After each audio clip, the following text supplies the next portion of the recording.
ભાઈ સહપરિવાર સાથે મતદાન કરવા પહોંચ્યા માદરે હતા. મને આનંદ એ વાતનો છે કે જે પ્રાથમિક શાળામાં એકડો ઘૂંટતા શીખ્યો હતો એ જ પ્રાથમિક શાળામાં મતદાન ગોઠવાયેલું છે.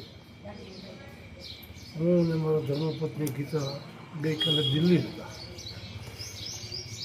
સમાજને મતદાન પ્રત્યે જાગૃતિ લાવવા માટે હું વિનંતી કરું છું. ગઈકાલે દિલ્હીથી રાજકોટ થઈને આજે માળીલા મતદાન કરવા માટે પહોંચ્યા છીએ. લોકશાહીને જીવંત બચાવવા માટે સૌએ મતદાન કરવું ખૂબ જરૂરી છે. લોકશાહીમાં મૂળભૂત અધિકાર કોઈ હોય તો એ મતદાન છે. પોતાના લોકપ્રતિનિધિ પસંદગીના ચૂંટવા માટેની તક બંધારણે જે આપી છે એ બંધારણીય હક અને આપણી ફરજ. આપણે હક માગતા હોઈએ છીએ, ફરજ પ્રત્યે ઘણી વખત આખાડા કામ કરતા હોઈએ છીએ. જો હક માગવો હોય તો ફરજ પણ બજાવવી જોઈએ તમામ ક્ષેત્રમાં, માત્ર મતદાન જ નહીં.